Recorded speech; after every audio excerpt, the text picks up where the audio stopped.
नमस्कार दोस्तों, वीडियो के शुरुआत में मैं आपके सामने कुछ ऐसे फैक्ट्स रिवील कर देना चाहता हूं जो आगे चलकर आपको वीडियो को और बेहतरीन तरीके से समझने में मदद करेंगे। ये फैक्ट्स कुछ इस प्रकार है कि बेसिकली मैं इंडियन हूं एंड फिलहाल नेपाल में रहता हूं। इंडिया में टिकटॉक बैन है एंड यहाँ नेपाल में आने के बाद मैं टिकटॉक आराम से देख पाता हूँ।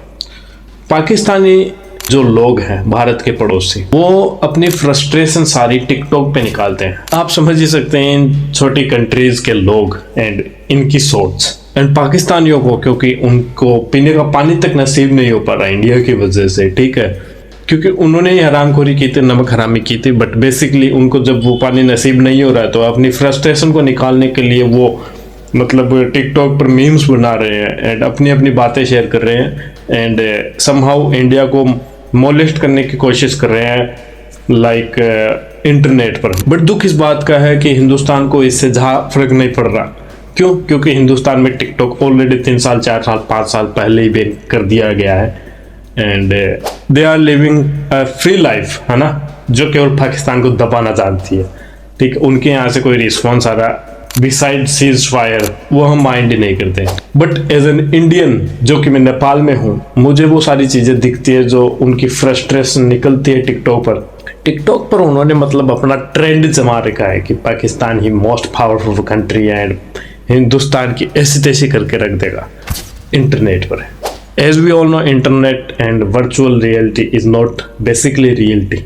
वास्तविकता कुछ और ही होती है। और जब पाकिस्तानीज अपनी फ्रस्ट्रेशन को टिकटॉक पर रिवील कर रहे थे, क्योंकि मैं नेपाल में हूँ एंड टिकटॉक का मेरे पास एक्सेस है, तो मैंने देखा कि कुछ पाकिस्तानी मीमर्स लाइक इंडिया का एंड नेपाल का, बांग्लादेश का एंड पाकिस्तान का before war and after war वाला मैप जारी कर रखे थे, जिसमें उन्होंने अब ये इंटेंशनली किया, ये गलती से किया, गलती तो वो करते ही रहते हैं, ठीक है, एक बार को एज्यूम करते हैं कि उन्होंने इंटेंशनली किया। उन्होंने क्या कर रखा था, नेपाल, बांग्लादेश एंड हिंदुस्तान को आप मैप में देख सकते हैं। बिफोर वॉर में तो अभी जो करंट वाला चल रहा है, ठीक है, एंड आफ्टर वॉर में क्या दिखा रखा था कि ये जितने भी 4-5 कंट्रीज है ये सारी ग्रीन कलर में कलराइज्ड है एंड नाम लिखा था पाकिस्तान, द ग्रेटर पाकिस्तान। उनको मैं ये जवाब देना चाहता हूँ कि बेटे, तुमने जो एक एक इंडिविजुअली कंट्री को ग्रीन कलराइज किया है, तो सबसे पहले बात नेपाल की करता हूँ। नेपाल अपनी डिग्निटी, अपनी आइडेंटिटी के साथ में बहुत ज़्यादा ऑब्सेस्ड है, ठीक है। एज एन हिंदू राष्ट्र भारत एंड नेपाल दोनों एक कभी नहीं हो पाएंगे। उसके पीछे एक ही रीज़न ये है कि नेपाल को नेपाल बहुत ज़्यादा प्यारा है, ठीक है। वो कुछ भी सहन कर लेगा, चाहे उन दोनों के भगवान एक हो, उसको उससे मतलब नहीं है। वो नेपाल मतलब धर्म बाद में, राष्ट्र पहले है नेपालियों के लिए। एंड नेपाल का नाम तो वो पाकिस्तान जीवन में नहीं होने देंगे। इंडिया तो दूर, भारत तो दूर, पाकिस्तान की तो अकेला नेपाल गांड लेके बैठ जाएगा यहाँ, ठीक है। तो नेपाल को तो तुम मतलब रखो ही मत, इस मामले में मत घुसाओ, है ना, उसको इंटरफेयर मत ही कराओ, तो तुम्हारे लिए फायदे में रहेगा। सेकंड चीज, बांग्लादेश को आपने ग्रीन कलराइज कर दिया एंड ग्रेटर पाकिस्तान में शामिल कर दिया, तो मैं आपको कहना चाहूंगा कि आप ऐसे कराओ, अपनी बांग्लादेश ऐसे कराए, ठीक है। हमें दोनों से मतलब नहीं है, हम अपनी जगह ठीक है, खुश, ठीक है। बट तुमने अपनी औकात तब दिखाई जब तुमने भारत को हरा रंग करके द ग्रेटर पाकिस्तान में इंक्लूड कर लिया। बेटा, पैर उतने ही पसारने चाहिए जितनी चद्दर हो। और तुमने पता है क्या किया, तुमने कमरे से बाहर पैर निकाल लिया, तो कमरे के बाहर बेटा रहता है शैतान, खुलडे काट देगा, खुलडे, ठीक है।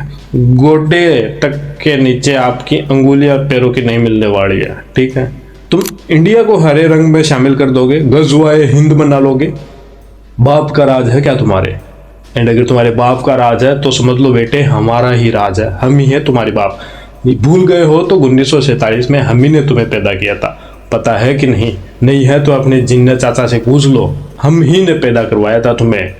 हमारी पीठ पीछे अगर तुमने कोई अपना नाजायज बाप लाइक चाइना पाल लिया है एंड तुम चाहते हो कि चाइना भारत के खिलाफ तुम्हारी मदद करेगा, तुम्हें हथियार सप्लाई करेगा, तुम उसके हथियारों से हम पर हमला करते रहोगे एंड हम टूट जाएंगे एंड भविष्य में तुम भारत को हरा रंग दोगे, तो तुम्हें यूक्रेन रसिया वाले कॉन्फ्लिक्ट को रिमाइंड कराना चाहूँगा। भी ज़्यादा दिन पुराना नहीं हुआ है, ठीक है। यूक्रेन को भी लगा था कि अमेरिका एंड नाटो उसको हथियार सप्लाई कर देगा एंड वो रसिया को परेशान कर लेगा।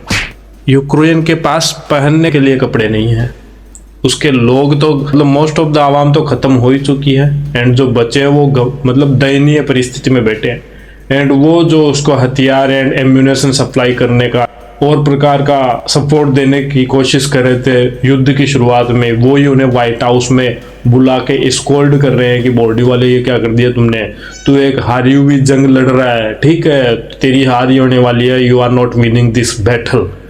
ऐसा ही तुम्हें चाइना करेगा, तुम्हें इतने हथियार सप्लाई कर देगा कि तुम्हारी इकोनॉमी बहन जो उसको देनी पड़ जाएगी, तुम्हारा जमीन उसको देनी पड़ जाएगी, तो भी कर्जा नहीं चुकने वाला, ठीक है। ये चाइना तुम्हारे साथ में करने वाला है एंड तुम्हारे जवान मरेंगे वो अलग ही है, तो सारे आतंकवादी ही बट वो मरेंगे, ठीक है। भारत कभी पहले वार नहीं करता, लेकिन जब पहला वार अगला करता है तो अंतिम वार भारत ही करने में विश्वास रखता है, ठीक है। बचोगे नहीं तुम कहीं के।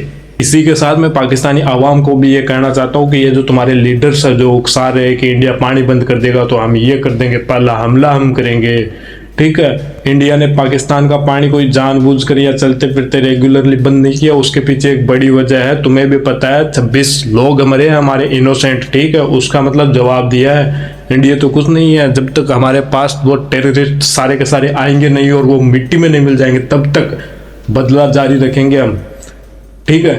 बोल रहा था ना कि मोदी को बता देना, तो मोदी को बताएंगे एंड मोदी बताएगा अब तुम्हें। पाकिस्तानी आवाम को मैं कहना चाहता हूँ कि जो इंडिया कर रहा है उसमें साथ दें एंड अपने लीडर्स को अपोज करें। आप वो युद्ध बेसिक कर रहे हैं ना, तो जिस दिन वॉर हो गया उससे पहले वही तुम्हारे लीडर्स अपने लोगों को तो ठीक है अपने अब्रॉड के मेंशंस में, ठीक है, स्विस अकाउंट में से पैसे निकाल के या मतलब विदेश भेज देंगे, उनको तो सेटल कर देंगे एंड यहाँ पे युद्ध लड़वाते रहेंगे तुम्हारे ही लोगों से, तुम्हारे ही बच्चों से, वर्दी पहना कर बंदूक पकड़ा कर। एंड जब बात हारने वाली है, ये Pakistan is not winning this battle, okay, India is undefeatable, है ना। तुम लोगों को माइंड में रखनी चाहिए ये बात। दुनिया की कोई ताकत भारत को हरा नहीं सकती। जब तक एक आखिरी भारतीय, आखिरी हिंदू इस संसार में कहीं भी है, वो इंडिया को दोबारा इवोल्व करेगा, वो हिंदुइज्म को दोबारा इवोल्व करेगा। ये बात तुम लिख के ले लेना, इतिहास में लिखी हुई है ये बात। भारत समय से पहले भी था, समय के बाद में भी रहने वाला है। तुम आए थे, तुम जाओगे, तुम पैदा हुए थे, तुम मृत्यु को भी प्राप्त करोगे, ये बात भी फैक्ट है। एंड इससे पहले कि जो तुम्हारे लीडर्स हैं जो युद्ध की शुरुआत करेंगे, वो युद्ध खत्म होने से पहले विदेशों में भाग जाएंगे। उनको तो वहां से ढूंढ के भी मारेंगे, बट बेसिकली वो विदेशों में भाग जाएंगे एंड तुम्हारे पास जो बचेगी वो रहेगी भुखमरी एंड एक माफी की उम्मीद है कि हमने कुछ नहीं किया था, हम इनोसेंट हैं, हम बीवी बच्चे वाले हैं, पेट से हैं, ठीक है, ये करते रहोगे हमारी सेना के आगे। एंड अगर तुम्हें लगता है कि ये कोरी कल्पना है, तो बॉर्डर सीज होते हैं, जो तुम्हारे लोग यहाँ भारत में इलाज करवाने के लिए आते हैं, उन्हें इलाज नहीं मिल पा रहा, ठीक है, बच्चे पाकिस्तान में रह गए, माँ उनकी भारत में रह गई, वो लोग तड़पते मरते हैं।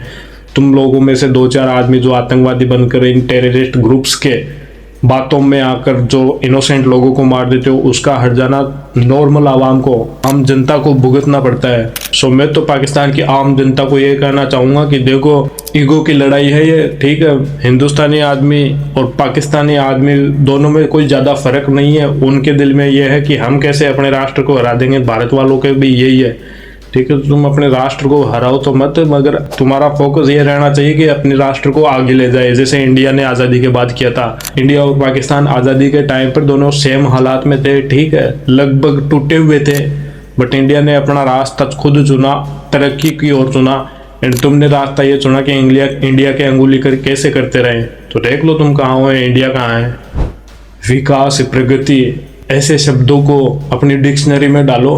तुम्हारे लोग इसलिए वॉर को चुनना चाहते हैं क्योंकि ये तुम्हारी स्कूलिंग्स है, हॉस्पिटल्स है, रोड्स है, डेवलपमेंट है, बिजली पानी की सुविधा देना, ये चीज़ वो नहीं कर पाए हैं एंड वो करेंगे तो उन्हें ज़्यादा नुकसान है। वो इज इजी चॉइस कि आपका ध्यान भटक जाए एंड राष्ट्र आपको लगे कि यार इस नेता का साथ नहीं दिया तो अपना राष्ट्र कमज़ोर पड़ जाएगा, ठीक है। उन्हें मतलब तुम्हारे लोगों को मरवाने में अपनी महानता, मतलब उनकी मूर्तियां टंग जाएंगी कि हाँ ये बड़ा सोल्जर था, उसने इंडिया को परेशान कर दिया था, ठीक है।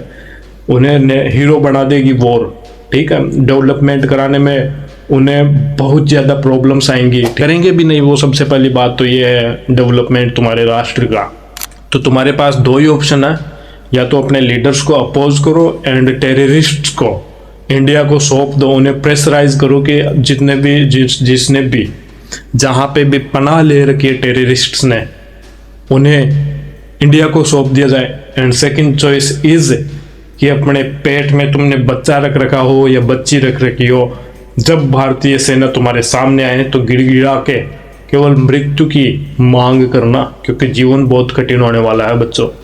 समझदार को इशारा काफ़ी होता है, एंड समझदारी तो तुमने आज तक तो नहीं दिखाई है, बट जब बाबा बड़बुला स्वयं मैं आप लोगों को अपने सामान्य भाषा में समझा रहा हूँ, तब आप लोगों के पास समझने का एक और सुनहरा मौका है। एंड अगर आप नहीं समझते तो let us delete the Pakistan from the map of world. Pakistan को मैं कहना चाहता हूँ कि मैं सीधा ऐसे नहीं कि उठ गया एंड पाकिस्तान को धमकी दे डाली, ऐसा नहीं करता मैं। सबसे पहले अपने लोगों को समझाया था। ये वीडियो आप आई बटन में जो आ रहा है उसको देखिए, ठीक है। मैंने पहले इंडिया के लोगों को बोला था कि कैसे तुम्हें भारतीय होना है, अब मैं तुम्हें बता रहा हूँ कि कैसे तुम्हें पाकिस्तानी होना है।